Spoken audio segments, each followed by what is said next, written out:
अब उस सेशन की बारी है जिस सेशन पर कई सारे, जिसके जो मेहमान हैं हमारे साथ, उन पर कई सारे सवालों की बौछार है। लेकिन आज हिंदू और हिंदुत्व में क्या फर्क है, उनसे समझने की कोशिश करेंगे। ये कंट्रोवर्सी क्रिएट की गई है या जानबूझ के की गई है? एक ऐसा सेशन जिसका आपको इंतजार था, हिंदुत्व को लेकर जो आपके दिल में सवाल है वो मेरे दिल में भी आज सवाल है। आज उन तमाम सवालों के जवाब होंगे। स्वागत करिए जिन्होंने हाल ही में किताब लिखी है, उनकी किताब भी मैं साथ लेके आया हूं, सनराइज ओवर अयोध्या, जिसमें हिंदू और हिंदुत्व को बोको हरम और आईएसआईएस से कंपेयर किया गया है। आज उस पर संवाद होगा। स्वागत करिए पूर्व केंद्रीय मंत्री, कांग्रेस पार्टी के दिग्गज नेता और सुप्रीम कोर्ट के जाने माने वकील सलमान खुर्शीद साहब का।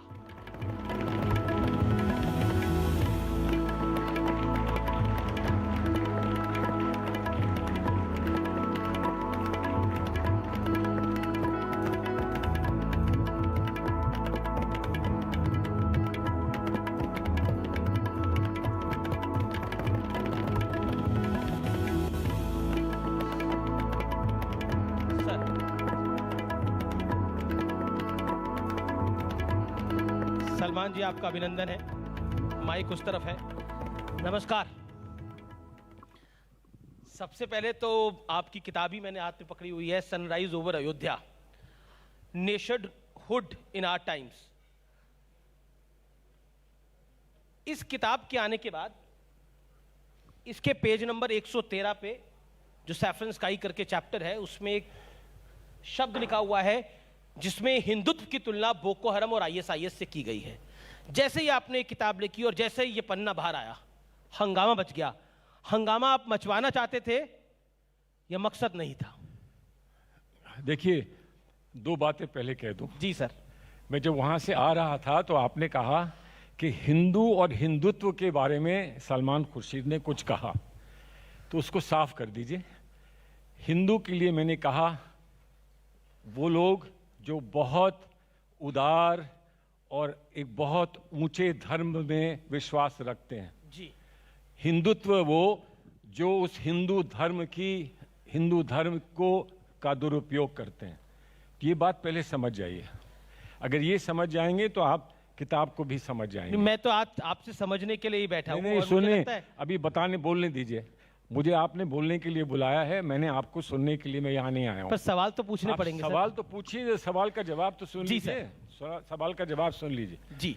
इसलिए या तो इस किताब को पढ़ा नहीं है या किताब को पढ़ना नहीं चाहा है। और रहा हंगामा, अगर आपने मुझसे इंटरव्यू ना लिया होता तो हंगामा भी ना होता। अच्छा, तो आपने किताब तो अगर आपने किताब में ये ना लिखा होता तो हम इंटरव्यू ना लेते, और अगर हम इंटरव्यू ना लेते तो हंगामा नहीं होता। तो आप किताब जो जननी तो किताब है, और किताब में Hindutva is equal to Boko Haram और आईएसआईएस। Not equal. पर किताब में तो ये लिखा है सिमिलर। सच बोलो। पर कैसे? रुक जाइए, पहले कहो इक्वल नहीं है, सिमिलर। मैं तो कैसे बोलूंगा, आपको बताना पड़ेगा। किताब पढ़ लीजिए। मैं तो 113 पन्ने पे पढ़ा। किताब पढ़िए, वर्ड सिमिलर है कि इक्वल है ये बता दीजिए। अच्छा, how it is similar to Boko Haram और आईएसआईएस। अच्छा चलिए, आप ही की बात पे ऊपर रख लेते। आप पहले सबके सामने इकबाल करिए कि इक्वल नहीं सिमिलर। प्लीज, सॉरी, पहले कहिए इक्वल नहीं सिमिलर। बोको हरम और आईएसआईएस सिमिलर। जवाब दूंगा ना भैया, सवाल का जवाब दीजिए ना। जवाब दूंगा, पहले कहिए इक्वल नहीं सिमिलर। मैं तो आपसे पूछ ही रहा हूं। सिमिलर। अच्छा, कैसे सिमिलर है? चलिए आप बताइए कैसे सिमिलर है? बोको हरम और आईएसआईएस के सिमिलर कैसे? ताली बजा दीजिए। ये मान गए कि सिमिलर है, इक्वल नहीं है। ये सारा किस्सा इक्वल और सिमिलर का है। अब सिमिलर क्यों कहा? सिमिलर क्यों कहा? वो इस्लाम का दुरुपयोग करते हैं, और जो दुरुपयोग इस्लाम का करता है वो वैसा ही है जो हिंदुइज्म का दुरुपयोग। कैसे? आप बताइए ना। बोको हरम क्या करता है? औरतों के साथ रेप करता है, बच्चों की गर्दनें काटता है, सेक्स स्लेव्स बनाता है। हिंदुत्व ने कब ऐसा करा? बताइए ना मुझे, हिंदुत्व ने कब और कहां करा? देश छोड़िए, दुनिया में कहां करा? मैं इन सबसे पूछना चाहूंगा जी कि मैं यहां इस बात को लेकर आया हूं कि मैं लोगों को चुभने वाली बात कहूं। जब मैं कोर्ट में खड़ा हूंगा, मैं ये साबित करूंगा कौन क्या करता है। आज यहां इतनी अच्छी सभा में मैं नहीं बताना चाहता कि कौन रेप करता है, कितना रेप करता है, कौन लिंच करता है, कौन मारता तो है। बोको हराम रेप करता है? रुकिए, बोको हराम सेक्स स्लेव बनाता है। हिंदुत्व ने कब सेक्स स्लेव बनाए दुनिया में? कहीं हो तो एग्जांपल दीजिए। आप तो लॉयर है, प्रूव करिए ना अपनी बात को। सिमिलर बोको हराम अरबी बोलता है, ये हिंदी बोलते हैं। बोको हराम इसका मतलब ये नहीं कि एक ही बात, हिंदी बोलने वाले ऐसे हैं। बात सुनिए, हिंदी बोलने वाले ऐसे नहीं, आप ऐसे हैं, हिंदी बोलने वाले मतलब मैं बोको हराम जैसा हूं। आप सुनिए, आप वो हैं,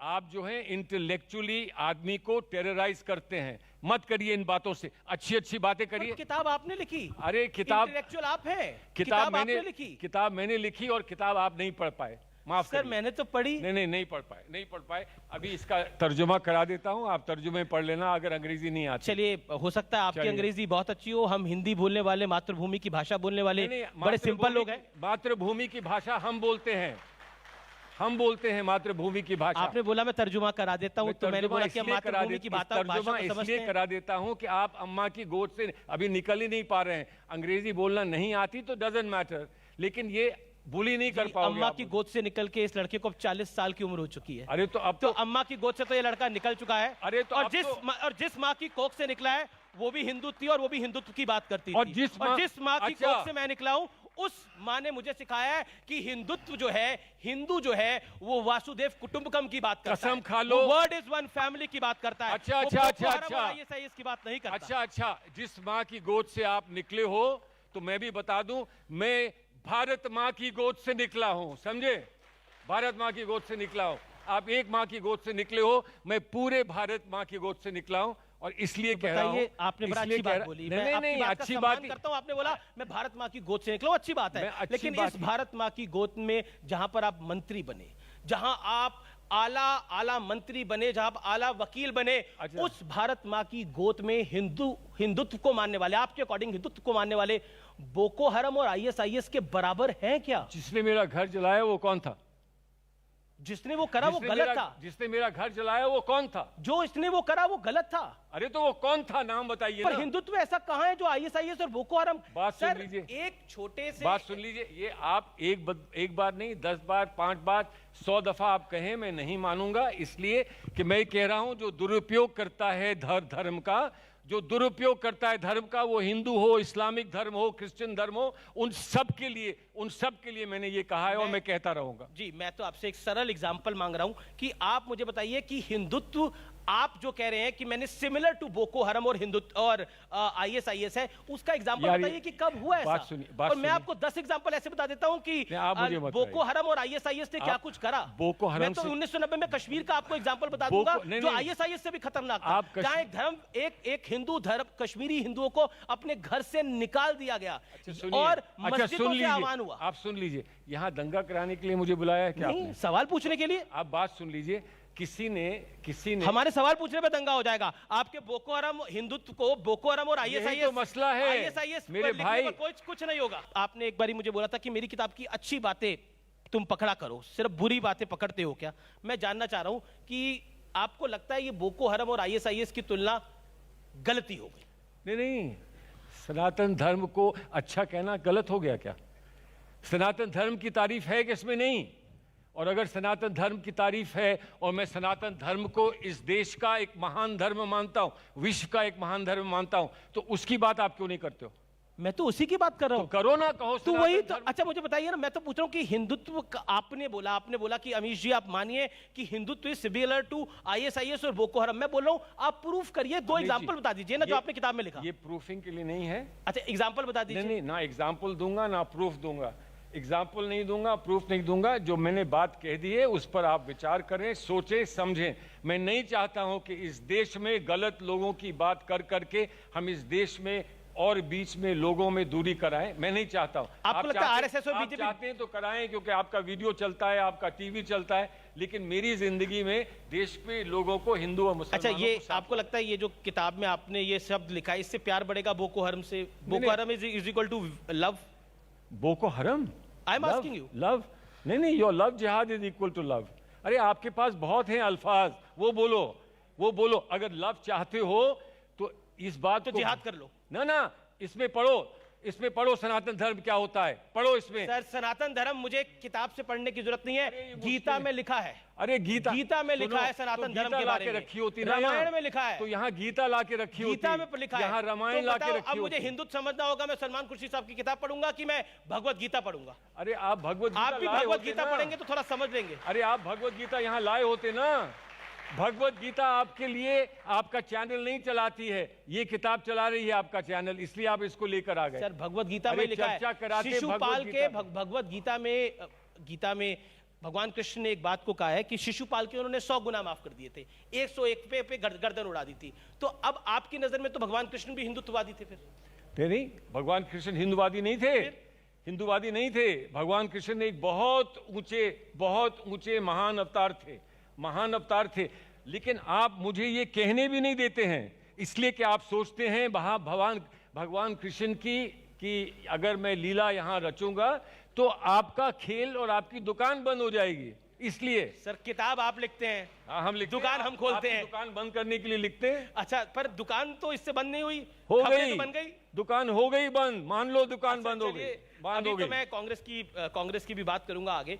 राशिद अल्वी साहब ने बोला कि ये जो जय श्री राम बोलते हैं ये सब राक्षस है, ये जो अब आप इस पर क्या कहेंगे? उनको बुलाते हैं, उनसे पूछते हैं आपकी राय क्या? नहीं, मेरी राय क्या है, मैं तो मानता हूं जो जय श्री राम कहता है, जय श्री राम कहता है वो भगवान की लीला करता है। मैं ये कहता हूं कि अगर मैं होता तो गांधी जी की तरह हे राम कहा करता, या फिर अगर जय श्री राम कहना होता तो मैं बिहार में जैसे मेरे साथी कहते हैं मैं जय सिया राम कहता।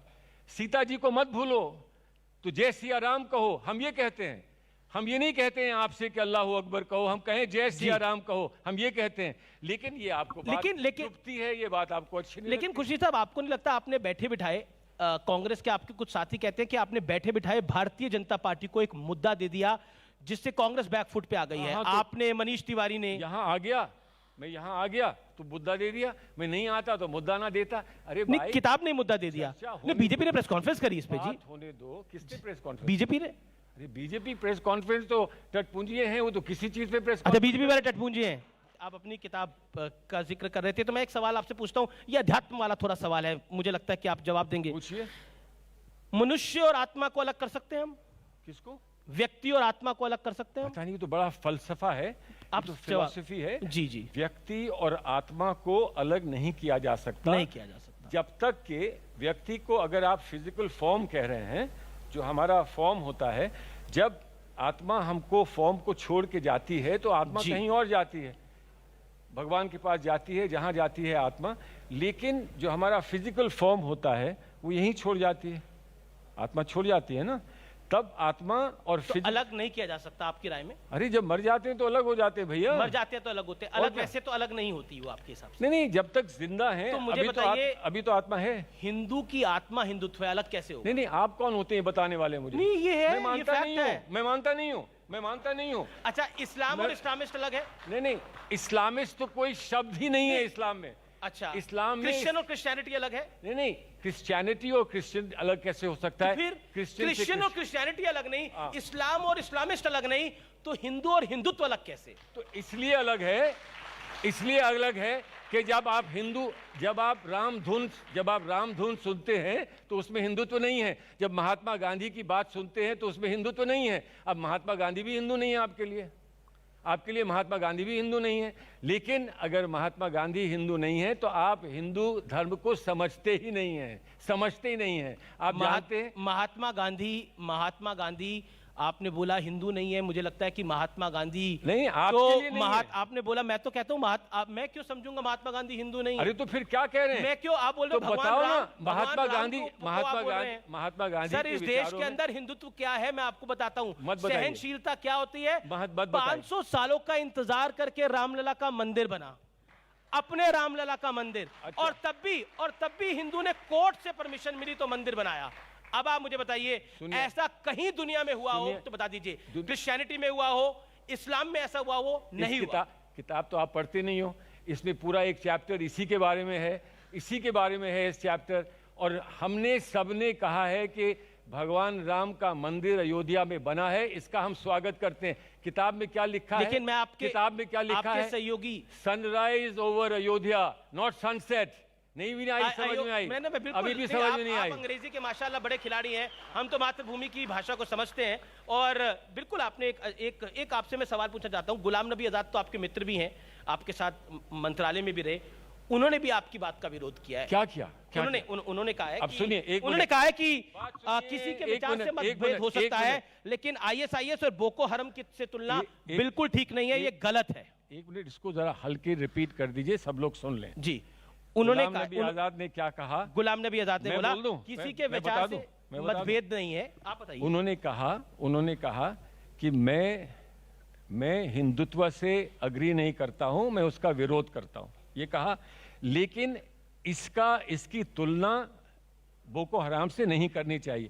तो गुलाम नबी आजाद, बताइए, गुलाम नबी आजाद खुद ही मान रहे हैं, उन्होंने क्या बोला? सुनो ना जी, हिंदू धर्म का तो विरोध नहीं करते ना गुलाम नबी आजाद। उन्होंने बोला तुलना ही ठीक नहीं है। अरे हिंदुत्व का वो विरोध क्यों करते हैं, वो क्यों नहीं बताते हैं? वो कह रहे तुलना ही ठीक नहीं है। हिंदुत्व का विरोध क्यों करते हैं, ये क्यों नहीं बताते हैं? बात सुनिए जी सर। आधे अधूरी बातें कहकर, मैं तो पूरी बात बता रहा हूँ, उसमें से आधी आप पकड़ रहे हैं। मैं आपसे पूछ रहा हूं, हिंदुत्व का विरोध क्यों करते हैं गुलाम नबी आजाद, क्यों करते हैं? बता दें। हो सकता है मेरी वजह से करते वो तो कह रहे हैं कि तुलना ही गलत है। तुलना गलत है, पहला तो शब्द पढ़िए। अच्छा चलिए, पहला सेंटेंस क्या कहता है? आपने अपनी किताब में जनेऊधारी अवतार पे भी लिखा है राहुल गांधी के। नहीं, मैंने ये आपने बोला कि ये जो जनेऊधारी अवतार है कांग्रेस का, क्या है उसमें क्या प्रॉब्लम? मैं सवाल पूछ रहा हूं आपसे, क्या आपको लगता है कि वो गलती थी कांग्रेस की गुजरात चुनाव में राहुल गांधी का जनेऊधारी अवतार दिखाना? नहीं, अवतार कोई दिखाना चाहता है, आप मेरा अवतार दिखा रहे हैं, मुझे कैसा बता रहे हैं, वो सब लोग थोड़ी मान लेंगे। कांग्रेस नहीं बताया था ना? अरे सब लोग नहीं मान लेंगे, कांग्रेस में मैं भी तो हूँ भाई। जी। हर चीज कांग्रेस की आप मुझे समझा रहे हैं, मैं भी तो कांग्रेस में हूँ। राहुल गांधी जी जनेऊ पहने, मैं उनका स्वागत करता हूँ। राहुल गांधी जी मंदिर जाएं, मैं उनका स्वागत करता हूँ। राहुल गांधी जी प्रवचन दें धर्म पर, मैं उसका स्वागत करता हूं। मुझे उसमें क्या समस्या है? तो आपको क्यों समस्या है कि राहुल गांधी प्रवचन करते हैं या वो किताब में लिखा? आप अपनी किताब में लिख रहे हैं और समस्या हमसे पूछ रहे हैं कि कांग्रेस को जनेऊधारी अवतार नहीं दिखाना चाहिए। अमीश देव को तुम्हें क्या समस्या है? यहाँ कितने जनेऊधारी बैठे हैं, यहाँ कितने बैठे हैं, उनको क्यों नहीं आप लिखा? तो आपने मैंने नहीं लिखा आपने जिसने कहा और जिसको आपने दोहराया उसके बारे में लिखा। क्यों लिखा? मैं जानना चाह रहा हूं। इसलिए लिखा कि हिंदू धर्म में कोई जनेऊधारी है और जनेऊ पहनना चाहता है तो हम उसका स्वागत और आदर करते हैं। ये आदर शब्द आप जानते नहीं, स्वागत शब्द आप जानते नहीं। मैं तो सारे शब्द क्या बताऊं? अरे आदर भी जानता हूं, अगर जानते होते, जनेऊ भी जानता हूं। अगर जानते होते तो वो शब्द इस्तेमाल करते। अच्छा, किस मतलब मैं वही जान रहा हूं कि ये लिखा किस लिए कि जनेऊ नहीं दिखाना चाहिए था, मैं वही जानने की कोशिश कर रहा हूं। जनेऊ तो अंदर पहना जाता है, मैंने जनेऊ ऊपर नहीं देखा। तो बाहर दिखा के गलती करी? नहीं, मैं कह रहा हूं कि जहां मुझे समझ है वो ये है कि जनेऊ अंदर पहना जाता है और जनेऊ का प्रचार नहीं किया जाता है। जनेऊ एक पर्सनल चीज है, उसका प्रचार नहीं किया जाता है। तो उस पर चर्चा क्यों कर रहे हैं? उसको कांग्रेस ने प्रचार किया, किसी को पता थोड़ी था राहुल जी जनेऊ डालते हैं। अगर किया तो उसको बुलाया होता जिसने किया, मैंने तो नहीं किया ना। गलत कर दिया प्रचार। मैं क्या जानता हूँ, गलत किया, अच्छा किया, बुरा किया। आप भी नहीं बोलना चाहते, आप ना भी नहीं बोलना चाहते। मुझे तो गाना याद आता है, ना इनकार करना चाहते हैं ना इकरार करना चाहते। इसलिए कि आप ना इनकार करने देते हैं ना इकरार करने देते हैं। जो मैंने करिए सर, माइक अरे सुनिए, नहीं कुछ नहीं, इसलिए कि मैं कुछ बात कहता हूं उसका आप बतंगड़ बनाते हैं, तो मैं आपको मौका नहीं दे रहा हूं। आज पूरी शाम आपकी बेकार गुजर गई और लोग कहेंगे कि यार आज तो अमीश बिल्कुल बेकार निकले, कुछ नहीं कर पाए। सर ऐसा होता है कि अरे हमारे भी कुछ चाहने वाले बैठे हैं, आपके बहुत सारे चाहने वाले बैठे हैं, लेकिन सब जज नहीं, मेरे को लगता है कि आप जितनी बेबाकी के साथ जवाब दे रहे हैं, जोरदार तालियां तो होनी चाहिए सलमान खुर्शीद साहब के लिए। जोरदार। अब इन्होंने नई चाल चली है कि इस तरह से नहीं। देखिए हमारे सवाल आपको चाल लग रहे हैं और जो चाल आपके साथ चल रहे हैं ममता बनर्जी, उनको आप कुछ नहीं कह पा रहे। ममता बनर्जी कह रही हैं कि विदेश घूमकर राजनीति नहीं होती, वो राहुल गांधी पर कह रही हैं। कहने दीजिए, राहुल गांधी जी उनसे बात करेंगे, उनसे पूछेंगे तो मैं ऐसा क्यों कह रही हूँ। राहुल जी का मजाक उड़ा रही हैं एक तरह से। क्यों मजाक उड़ा रही है? हम दीदी का मजाक नहीं उड़ा रहे, खिला होबे वो कहती हैं तो हम भी कहते हैं खिला होबे, कोई मजाक नहीं उड़ा रहे हैं। ये तो पॉलिटिक्स में बातें की जाती हैं, कही जाती हैं, हर चीज को बहुत सीरियसली लेना नहीं चाहिए। उनका कहना है कि Rahul Gandhi part time politician. नहीं, पार्ट टाइम पॉलिटिशियन नहीं, मैं तो आपके बाहर दोस्तों को बोलकर आया हूं, मैं भी पार्ट टाइम हूं। आज 4 बजे मैंने आपके स्टाफ को बोला था कि मुझे 4 बजे से पहले मत बोलना, मुझे सुप्रीम कोर्ट में बहस करनी है, तो मैं 4 बजे से पहले नहीं आऊंगा, तो मैं भी पार्ट टाइम। लेकिन कांग्रेस भी पार्ट टाइम ही बनी जा रही है देश के लिए। नहीं, कोई बात नहीं है। प्रोफेशनल्स जो होते हैं, प्रोफेशनल्स कई काम करते हैं, मल्टीपल पर्सनालिटी होती है। जिन लोगों को कुछ काम नहीं, सुबह कुर्ता पहना, पजामा पहना और बाहर निकल गए और पॉलिटिशियन बन गए, उन पॉलिटिशियन से ये देश नहीं चलेगा। जी, अब क्योंकि यूपी का चुनाव है, तो क्या आपको लगता है कि भारतीय जनता पार्टी को कांग्रेस हरा देगी इस बारी उत्तर प्रदेश में? भारतीय जनता पार्टी अपने आप को हरा देगी। हमारी पार्टी, कांग्रेस पार्टी मेहनत कर रही है, हमको एक अच्छा नेतृत्व प्राप्त हुआ है, हम मेहनत कर रहे हैं, एक दूरदर्शी हमने कार्यक्रम बनाया है और हम उम्मीद करते हैं कि इस दफा हम अपनी पहचान एक बार फिर उत्तर प्रदेश में बना के दिखाएंगे। अगला सवाल है, मनीष तिवारी की किताब रिलीज हुई है और उस किताब में लिखा गया है कि 26/11 के बाद एक्शन होना चाहिए था, ऐसा नहीं हुआ, ये संयम नहीं, ये कमजोरी है। आप भी उस सरकार में मंत्री थे। मैं इतना आपसे बता सकता हूं कि एक्शन हुआ था। मैं फॉरेन मिनिस्टर, पर दिखा नहीं। मैं फॉरेन मिनिस्टर रहा हूं, हर चीज दिखाई नहीं जाती। चोली के मनीष तिवारी क्यों लग रहा है? चोली के पीछे क्या है ये पूछा नहीं जाता, ये पूछा नहीं जाता, समझे? थोड़ा डिप्लोमेसी में और इंटरनेशनल रिलेशन में थोड़ा सा पर्दा रखना जरूरी होता है। अब उन्होंने क्या लिखा है, आज किताब में क्या निकला है, उस पर आगे टिप्पणी करेंगे। आज मैं क्या करूं, आज तो किताब भी यहाँ नहीं है। उनकी किताब तो आप ले आए होते। सर, क्योंकि आपने चोली के पीछे की बात करी, हम सबके घर में माँ, बहन, बीवी, बेटी सब है, तो मुझे लगता है कि चोली के पीछे क्या होता है आपको भी पता है, हमें भी पता है, तो फिर मुझे नहीं लगता उसको किसी को बताने की जरूरत नहीं है। नहाते सब कपड़े उतार कर ही हैं, सबको पता है, पर मंच पे बोला नहीं जाता वो। लेकिन 26/11 के बाद, लेकिन 26/11 के बाद सुनिए, इतना बड़ा गाना क्यों चला है कि चोली के पीछे क्या है? T T T. गाने तो बहुत चलते हैं सर। तो चलते ना गाने, इसलिए चलते हैं कि जो आदमी को जितनी समझ होती है उस समझ के लिए जो आप मीडिया के लोग होते हैं, मीडिया के लोग होते हैं, उतना एक वो भी है डांस, वो एक है पप्पू कान डांस वाला, क्या करूंगे अब आप? गाने तो कई सारे हैं। नहीं, पप्पू कान डांस ये तो कभी किसी ने कहा ही नहीं है, ये तो कभी किसी ने दुनिया में कहा ही नहीं है कि कोई डांस नहीं कर सकता है जी।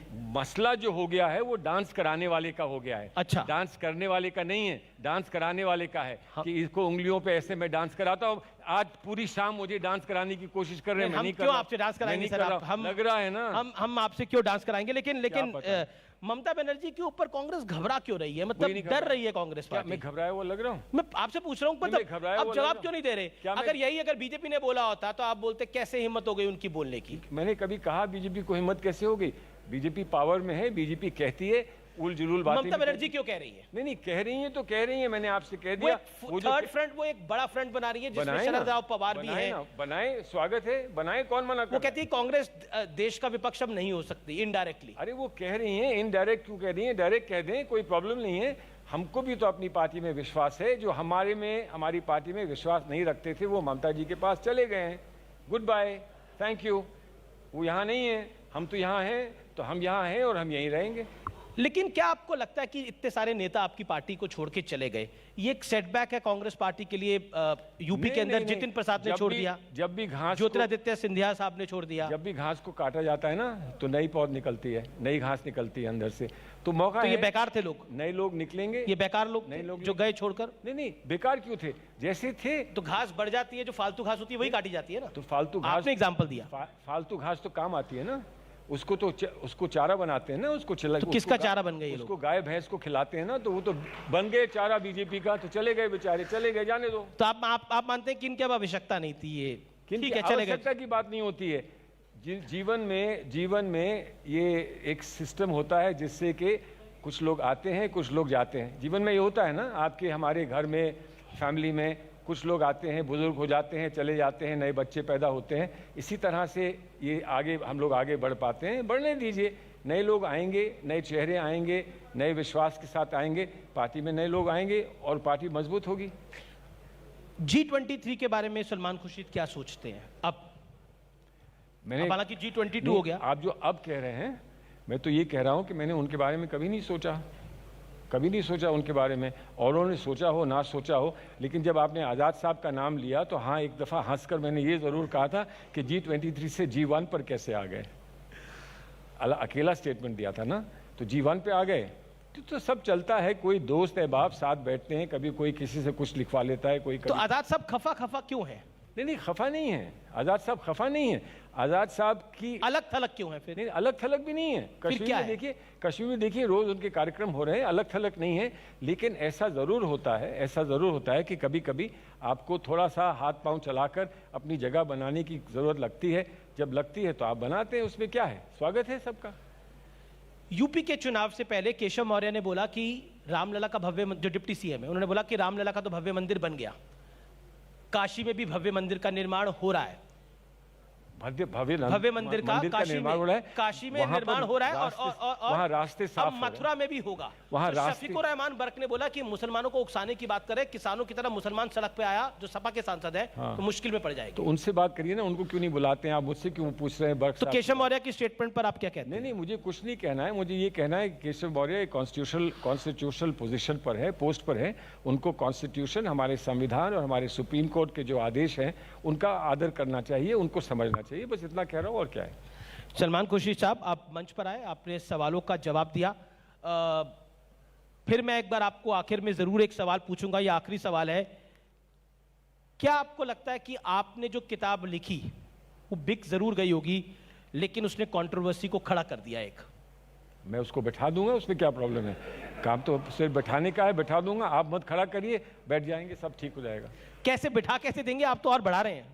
इसलिए बैठा देंगे कि ऐसा मत भूलिए, ये किताब किसी एक कोई विशेष वर्ग के लिए नहीं लिखी गई है जी। ये पूरे भारत के लिए लिखी गई है, भारत के लोगों के लिए लिखी गई है। उसमें हमारे हिंदू साथी हैं, हमारे ईसाई साथी हैं, उसमें हमारे सिख साथी हैं, हमारे मुस्लिम साथी हैं, सब लोगों के लिए किताब लिखी गई है। और जब सब लोग इसे स्वीकार करेंगे तो जो मेरा कैसे, मैं फिर पूछ रहा हूँ, अभी मैं ऑडियंस पे ही अगर मैं हाथ खड़ा करवा लूं कि कितने लोग आपकी किताब को स्वीकार करेंगे, तो ये पहले कहिए कितनों ने किताब पढ़ी है, और फिर सबसे कहिए जाके। पॉइंट तो सभी ने पढ़ा है। सबसे मैं कुछ सवाल ले लेता हूँ। अरुण, कुछ सवाल ऑडियंस पूछने जा रही है। एक तो सवाल सर पूछने जा रहे हैं।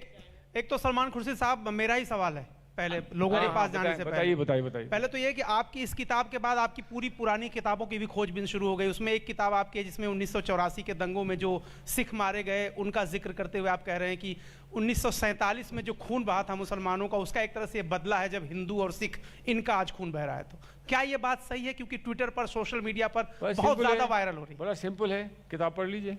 नहीं, वो तो है, यहाँ पे है किताब पढ़ लीजिए। नहीं, हाँ। इस पे मत पढ़िए, किताब लीजिए, पूरी किताब पढ़िए। मतलब किताब खरीदना ऐसा करिए, अब अगर किताब नहीं पढ़ी तो आज सवाल भी मत पूछिए।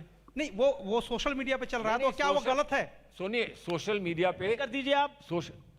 खंडन इनके सामने कर चुका हूं, ये बार बार क्यों बात वो पूछ रहे हैं। मैं कह चुका हूं कि इसको मैंने कहा कि ये गलत था, वहां लफ्ज इस्तेमाल हुआ है terrible. This is a terrible thought, समझ गए ना टेरिबल क्या होता है? तो इसलिए पहले किताब पढ़ लीजिए, आपको जवाब मिल जाएगा। कोई और भी सवाल, और कई लोगों के सवाल। खुर्शीद साहब, कांग्रेस पार्टी के बारे में कहा यह जा रहा है, खासतौर पे जो उनके जो सबसे बड़े चेहरे हैं, कि भाई वो पार्ट टाइम पॉलिटिशियन हैं। क्या भारत में इस पार्ट टाइम पॉलिटिशियन को इसीलिए लोग एक्सेप्ट नहीं कर रहे हैं क्योंकि देखते हैं कि वो 4 दिन दिखते हैं, 8 दिन गायब हो जाते हैं? आप मेरा अपना पर्सनल व्यू अगर जानना चाहते हैं, मैं पार्ट टाइम पॉलिटिशियन हूँ। मैं किताब लिखता हूँ, मैं थिएटर करता हूँ, मैं दुनिया जाके सोशल वर्क करता हूँ, और उसके साथ साथ लीगल मैटर्स भी करता हूँ। हर जगह कहीं ना कहीं मैं पॉलिटिकली जुड़ा हूँ। जब मैं लीगल मैटर्स करता हूँ तो लोगों के लिए जिनकी ज़रूरत है उनके लिए फ्री लीगल मैटर्स भी करता हूँ। मेरे लिए वो भी पॉलिटिक्स है। जब मैं एनजीओ चलाता हूँ तो वो भी मेरे लिए पॉलिटिक्स है। लेकिन जो आपका कॉन्सेप्ट पॉलिटिक्स का है कि सुबह से शाम बैठकर लोगों को उल्लू बनाओ, वो मेरा कॉन्सेप्ट नहीं है। तो मैं बिलीव करता हूँ कि प्रोफेशनल लोग जो कोई प्रोफेशनल काम करते हैं लेकिन पार्ट टाइम पॉलिटिशियंस भी हैं, उनको पार्ट टाइम पॉलिटिशियंस को रिस्पेक्ट मिलनी चाहिए और हमको वो एक्सेप्ट करना चाहिए।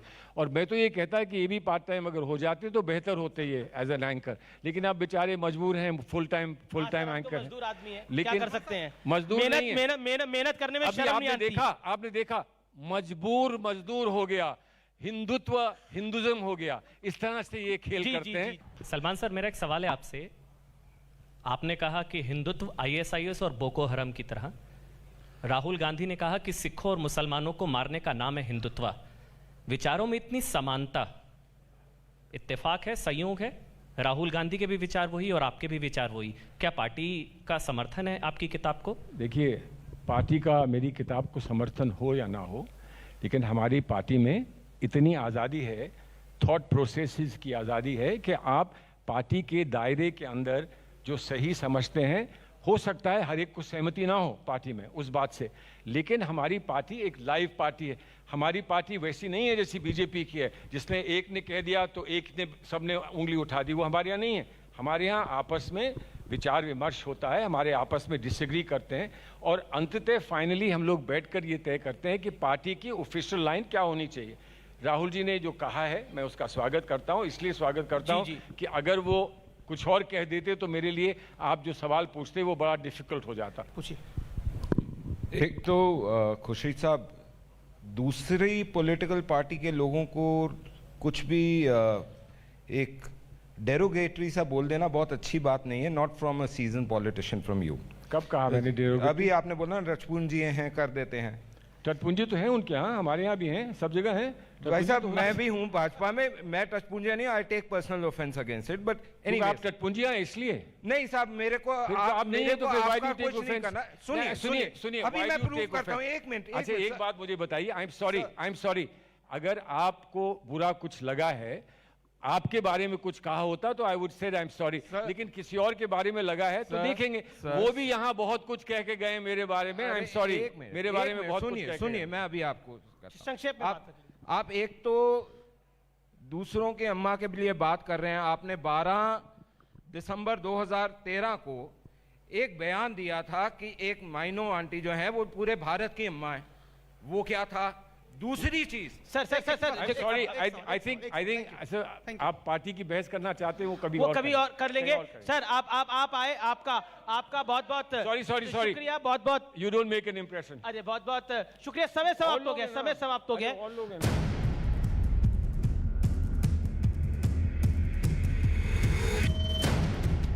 विपक्ष समझना नहीं चाहता या फिर आप समझाना नहीं चाहते? बात यह है कि राहुल गांधी जी कभी पार्लियामेंट में नजर तो आए। अखिलेश का दावा है कि इस बार 400 सीटों से ज्यादा वो जीत रहे हैं। उनको टोपी महत्वपूर्ण है, हमें रोटी महत्वपूर्ण है। असली विपक्ष किसको मानते हैं, अखिलेश यादव को या फिर प्रियंका गांधी वाड्रा करिए वो विपक्ष है असली? अब भी विपक्ष हैं और 2022 के यूपी चुनाव के बाद भी वो विपक्ष में ही रहने वाले हैं। अभिनंदन करना चाहता हूं, हमारे बीच है केंद्रीय सूचना और प्रसारण मंत्री, खेल और युवा मामलों के मंत्री अनुराग ठाकुर। जोरदार तालियों से स्वागत करिए अनुराग ठाकुर का।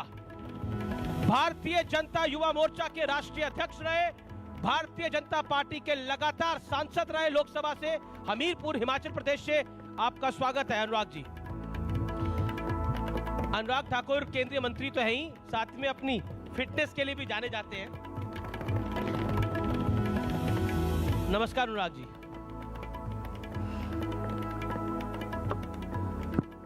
देखिए इस सेशन का नाम है अच्छे दिन आ चुके हैं, तो मैं ये पूछना चाह रहा हूं कि ये जो अच्छे दिन हैं ये किसके आए हैं?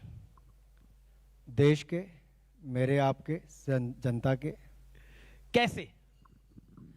अगर आप कुल मिलाकर देखें, कोविड महामारी के समय जो देश और दुनिया के सामने चुनौती आई जी, जो नेतृत्व भी हमें माननीय प्रधानमंत्री जी ने दिया, सभी राज्यों से, सभी स्टेक होल्डर से बात करके, एक ऐसा समय जहां लगता था कि इसका उत्तर क्या होगा, इलाज क्या होगा, कोरोना से बाहर कैसे आएंगे।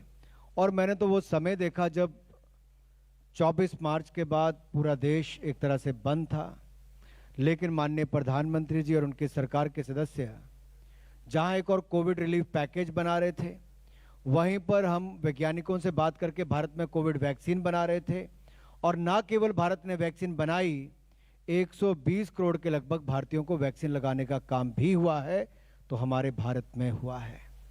लेकिन ये तमाम बातें आप कह रहे हैं, विपक्ष समझना नहीं चाहता या फिर आप समझाना नहीं चाहते? क्योंकि आरोप ये लगता है कि आपकी सरकार जो है वो अहंकार में चूर है। राहुल गांधी कहते हैं कि किसान आंदोलन की वजह से ये सरकार झुकी, क्योंकि इनको लग रहा था कि चुनाव ये हार रहे हैं, लेकिन आप समझाना नहीं चाहते किसी को। देखिए, अगर आपने माननीय प्रधानमंत्री जी का जीवन या राजनीतिक जीवन इतना लंबा समय देखा होगा, उनके लिए देश महत्व रखता है, चुनाव नहीं।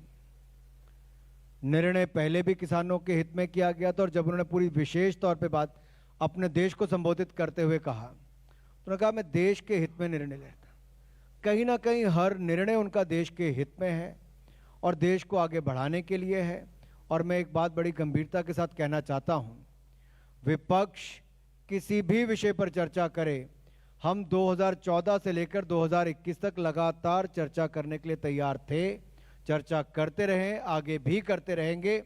बात यह है कि राहुल गांधी जी कभी पार्लियामेंट में नजर तो आए। अब तो संसद में बेचारे गांधी स्टैचू के सामने बैठे हुए हैं।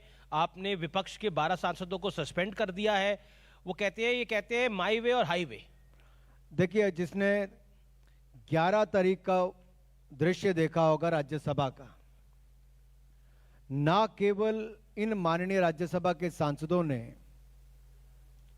सदन में हल्ला किया, चीना झपटी की, हाथापाई की, बल्कि देश को शर्मसार करने का काम किया। दुनिया के सबसे बड़े लोकतंत्र को आप मार्शल्स के साथ हाथापाई करेंगे, गले में उनके अपना दुपट्टा घुमाकर उनको खींचने का काम करेंगे, टेबल पे चढ़ के डांस करेंगे। क्या संसद इसलिए बना है, चर्चा के लिए है कि टेबल डांस के लिए? अब क्योंकि सदन की बात हो रही है तो शशि थरूर ने एक ट्वीट किया था महिला सांसदों के साथ एक सेल्फी, जिसमें उन्होंने संसद को आकर्षक जगह कहा था। कौन कहता है कि पार्लियामेंट इज नॉट अट्रैक्टिव? हालांकि उन्होंने बाद में माफी भी मांग ली। आप क्या कहना है इस पर बतौर मंत्री? देखिए, आपके कुलीग्स, आपके सहयोगी सांसद, उनका आपको उतना ही मान सम्मान करना चाहिए। और पार्लियामेंट जहां पर प्रधानमंत्री जी पहले दिन आते हैं तो शीश झुकाकर वंदन करके, नमन करके आते हैं, और आप वहीं पर सदन और उसके सदस्यों के बारे में जो भी ट्वीट किया मैं नहीं जाना चाहता, लेकिन मैं ये जरूर बताना चाहता हूं कि कांग्रेस के लिए प्राथमिकता क्या है। जी, अब मैं यूपी पे आता हूं क्योंकि आप यूपी के सह प्रभारी हैं और उत्तर प्रदेश आने वाले दिनों में बहुत महत्वपूर्ण है क्योंकि वहां पर चुनाव है। भारतीय जनता पार्टी पे आरोप लग रहा है कि आप गन्ना की बात नहीं करते, आप जिन्ना की बात करते हैं। आपने भी एक बयान दिया, आपने कहा अखिलेश दंगा करवाते हैं और आप दंगल। लेकिन उनका दावा है कि अखिलेश का दावा है कि इस बार 400 सीटों से ज्यादा वो जीत रहे हैं और योगी आदित्यनाथ और नरेंद्र मोदी की ऐतिहासिक हार होने जा रही है उत्तर प्रदेश के अंदर। उनको टोपी महत्वपूर्ण है, हमें रोटी महत्वपूर्ण है। किस टोपी की वो बात कर रहे टोपी हैं की राजनीति करते हैं और हम लोग रोटी उपलब्ध करवाने के लिए काम करते हैं। और मैं याद करवाना चाहता हूं अखिलेश जी को, सपा के राज में दंगे होते थे, हमारे अब दंगल होते हैं, वो भी खेलों को बढ़ावा देने के लिए। उनके समय घर जलते थे, हमारे समय घाटों पर दिए जलते हैं। उस समय राम भक्तों पर गोलियां चलती थी, अब राम मंदिर का निर्माण, भव्य राम मंदिर का निर्माण कार्य शुरुआत करने का काम किया है। टोपी से बहुत दिक्कत है भारतीय जनता पार्टी वालों को, योगी जी को भी दिक्कत है, अनुराग जी को भी दिक्कत है, टोपी से बहुत दिक्कत है। ऐसा क्यों? टोपी पसंद नहीं है? टोपी से भी थोड़ा आगे बढ़ जाते हैं। मैंने तो कहा उनको टोपी महत्वपूर्ण है, हमें रोटी महत्वपूर्ण है। हम गरीब के लिए काम करते। उनके समय जब दंगे होते थे तब ईज ऑफ डूइंग बिजनेस का भी स्थान उत्तर प्रदेश का 14वें या 17वें नंबर पर था। अब सुरक्षा का वातावरण बना है तो Uttar Pradesh ease of doing business में भी दूसरे नंबर पर है और अर्थव्यवस्था में भी उत्तर प्रदेश दूसरे नंबर पर आकर खड़ा हुआ है। इसका मतलब सुरक्षित उत्तर प्रदेश, संपन्न और समृद्ध उत्तर प्रदेश। सुरक्षा ही कहीं ना कहीं आपको उस मुकाम तक लेकर जाती है। व्यापारी पहले गोली खाते थे, अब गोली मारने वाले, उनको चिंता होती है मुख्तार अंसारी हो या अतीक अहमद हो, ये बड़े बड़े जो लोग थे जो अपनी बंदूकों के काफिले को लेकर चलते थे, उनके खिलाफ भी कड़ी कार्रवाई करने का दम रखा तो योगी आदित्यनाथ ने रखा है। अमित शाह ने भी जाके, गृह मंत्री जी ने भी कैराना की बात करी, योगी आदित्यनाथ जिन्ना की बात करते हैं। डिप्टी सीएम केशव मौर्य कहते हैं देखिए काशी में भव्य मंदिर बन रहा है, रामलला का भव्य मंदिर बन रहा है, अब मथुरा की बारी है। फिर जवाब में सपा के सांसद शफीकुर रहमान बर्क अगर कहते हैं कि मुसलमानों को डराने की कोशिश हो रही है, किसानों की तरह मुसलमान को भी सड़क पे उत्तर प्रदेश में निकल के आना पड़ेगा अगर इसी तरह का ये खेल चलेगा तो फिर आप पे आरोप लगता है कि आप पोलराइज कर रहे हैं। देखिए, पहली बात मैं कहूं कि मोदी सरकार या योगी सरकार जी, सबका साथ, सबका विकास, सबका विश्वास, पर ये बयान, सबका प्रयास, इसके साथ ही आगे बढ़ी है। बयानबाजी जो होती है, जो स्टेटमेंट होती है, दैट पोलराइज, क्या आपको लगता नहीं है केशव मौर्य की जो स्टेटमेंट थी ये एक पोलराइजिंग स्टेटमेंट है, जिसके अंदर रैंडमली उन्होंने सुबह ट्वीट कर दिया और कहा कि देखिए रामलला का भव्य मंदिर बन रहा है अयोध्या में, काशी में भी भव्य मंदिर बन रहा है, अब मथुरा की बारी है। तो ये चिढ़ाने की कोशिश है, ये सपा सांसद का आरोप है। सबसे बड़ा दुर्भाग्य तो ये है जी कि अमीश जी, आप जैसे मेरे मित्रों को ये नजर नहीं आता कि अखिलेश यादव जी हो, बहन मायावती जी हो, या फिर राहुल जी तो अब नजर नहीं आते, शायद प्रियंका जी यूपी जा रही हैं, जी जी वो कहीं कहीं नजर आती हैं। तो ये सब लोग प्रयास करते हैं कि मुस्लिम वोट के लिए उस तरह से करें, तुष्टिकरण की राजनीति करने का काम करते हैं। हमने वो नहीं किया है, हम तो सबका साथ सबका विकास की ही बात कर रहे हैं। कहां पे रोक लगाई है? किसी एक योजना में आप ये नहीं कह सकते कि हमने इस व्यक्ति के लिए किया है। आप कहते हैं कि आप विकास की बात करते हैं और जो दूसरे दल है वो तुष्टिकरण की बात करते हैं, लेकिन बीजेपी के नेता रैलियों में स्टेटमेंट देते हैं कि अगर योगी आ रहा तो प्रदेश का हिंदू हार जाएगा, तो फिर उस लाइन को कैसे देखा जाएगा?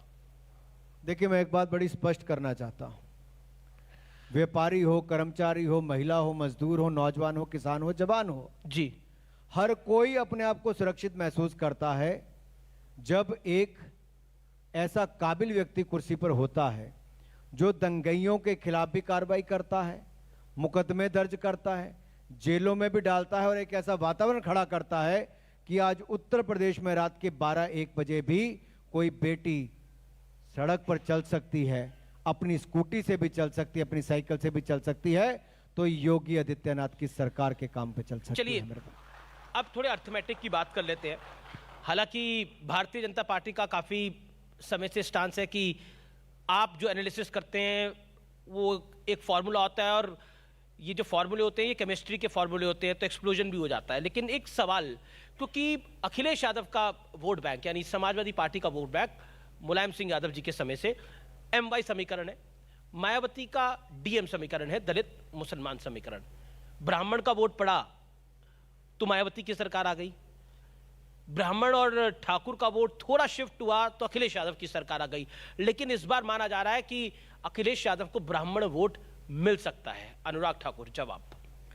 2014 हो, 2017 हो, 2019 हो, तीनों का ही अगर आप आंकलन करके देखेंगे तो लोगों ने जाति धर्म इससे ऊपर उठकर वोट किया है। वोट किया है प्रदेश को बचाने के लिए, प्रदेश को आगे बढ़ाने के लिए। लोगों ने वोट किया है कि ईमानदार सरकार चुनने के लिए, एक दमदार नेता को प्रदेश का मुख्यमंत्री बनाने के लिए। आज 5 वर्षों के बाद मैं चौपाल में, न्यूज़ इंडिया की इस चौपाल में मैं कह सकता हूं, अगर सोच ईमानदार और काम दमदार किसी ने करके दिखाया है तो योगी आदित्यनाथ ने करके दिखाया है। अच्छा, असली विपक्ष किसको मानते हैं, अखिलेश यादव को या फिर प्रियंका गांधी वाड्रा करिए वो विपक्ष है असली? देखिए, हमारे लिए तो जितने विपक्षी दल है सारे विपक्ष हैं, अब भी विपक्ष हैं और 2022 के यूपी चुनाव के बाद भी वो विपक्ष में ही रहने वाले। मुकाबला किससे है, अखिलेश से या प्रियंका वाड्रा से या मायावती से? तय करना है जी, ये जनता को तय करना है कि किसको विपक्ष में लाकर बिठाना है, किसको सत्ता पक्ष में लाकर बिठाना है। लेकिन इतना मैं जरूर कहूंगा, अखिलेश जी की सरकार थी या बहन मायावती जी की सरकार थी, दोनों ही सरकारों में बिजली की तारें कपड़ा सुखाने के लिए इस्तेमाल होती थी, बिजली नहीं आती थी। योगी सरकार आई है तो बिजली आने का काम भी हुआ है, 24 घंटे बिजली देने का काम भी। किसान आंदोलन में आपने कानून तो वापसी कर लिया लेकिन वो मान नहीं रहे हैं। जो भी उनको विरोध करना था वो करने का हक है, सरकार का काम है चर्चा करके उसके ऊपर निर्णय करना। हमने 11 राउंड चर्चा की किसान नेताओं के साथ, सबको बुलाया, खुले मन के साथ बात रखी, समझाने का प्रयास किया, नहीं समझे जी तो हमने देश हित में निर्णय किया है। पर सरकार ने अपनी भूमिका किसानों के हित में अच्छे कानून लाने की पूरे देश भर के किसान उससे खुश थे। अगर एक राज्य में या 1.5 राज्य में आप कह लें कि कुछ किसानों को दिक्कत थी तो फिर तो सीए वालों को लगेगा कि हम भी शाहीन बाग जाम कर लेंगे, हम सीए भी वापस हो जाना चाहिए। 370 में महबूबा मुफ्ती और फारूक अब्दुल्ला, उमर अब्दुल्ला सड़कें दिल्ली की जाम कर देंगे, उनको लगेगा 370 भी वापस हो जानी चाहिए। क्या करिएगा? ऐसा होता नहीं है और ऐसा होगा भी नहीं। 370-35 से सदा के लिए जम्मू कश्मीर से जा चुका है। जम्मू कश्मीर भारत का अभिन्न अंग है और रहेगा। इस बात का मैं आपको विश्वास दिलाना चाहता हूं। जी, पीओके पर आपका क्या कहना है? पीओके पर, पाक ऑक्युपाइड कश्मीर पर केवल अनुराग ठाकुर या अमीश देवगन जी का नहीं, पूरे देश का भी मानना, और पार्लियामेंट के दोनों हाउसेज ने ये यूनानिमसली रेजोल्यूशन पास किया है कि पाक ऑक्युपाइड कश्मीर भारत का ही हिस्सा है और भारत का हिस्सा ही पूरा बनकर रहेगा। यूपी पर मेरा एक आपसे सवाल रहेगा, आरएलडी और अखिलेश का अलायंस कितना खतरनाक है आप लोगों के लिए? मुलायम जी कहते थे, मुलायम जी की भाषा है जी, अखिलेश जी कहते थे कि यूपी के दो लौंडे, जब वो तब नहीं रोक पाए तो अब दो और क्या रोक पाएंगे? क्योंकि काम किया है हम लोगों ने। मैं इसलिए कहना चाहता हूं, काम किया है, किसी का किसी के साथ आने से फर्क नहीं पड़ता। एक सवाल मैं जरूर पूछूंगा आपसे, क्योंकि आप आईएनबी मिनिस्टर है। एक आप लोगों पे आरोप लगता है आप सेंसरशिप बड़ी लगा देते हैं, दूसरा आप पे आरोप लगाता है विपक्ष, दूसरा टीआरपी कब आ रही है? पहली बात तो सेंसरशिप, आप देखिए 4 महीने तो मुझे मंत्री बने हो गए, जी जी, कोई एक चैनल नहीं कह सकता कि कभी किसी को मेरा फोन भी गया हो। रोकना तो दूर की बात है, विपक्ष पर बड़ा आरोप लगाता है। देखिए विपक्ष ने जो स्वयं इमरजेंसी का काल लाया हो, जी, जिनके समय इमरजेंसी आई हो, मीडिया की स्वतंत्रता को खत्म कर दिया गया हो, वो ऐसा ही सोचेंगे जी, और जिनके समय 84 के दंगे हुए हो वो ऐसा ही सोचेंगे। लेकिन मैं बड़ी गंभीरता और ईमानदारी के साथ कहना चाहता हूं, 2014 से 21 का कालखंड में एक भी उदाहरण ऐसा नहीं होगा जहां मीडिया को कहीं रोकने की बात की हो, क्योंकि हम स्वयं कहते रहे हैं कि इस देश में फ्री स्पीच, इसके हम पक्षधर रहे हैं वर्षों वर्षों तक। तो इमरजेंसी के खिलाफ हमने लड़ाई लड़ी है। मैं तो छोटा सा था, 1 साल का था, लेकिन हमारी पार्टी के जितने बड़े नेता हैं सबने उसके खिलाफ लड़ाई लड़ी। चलिए बहुत बहुत शुक्रिया आपका हमारे साथ जुड़ने के लिए। Thank you. बहुत बहुत धन्यवाद अमीश जी।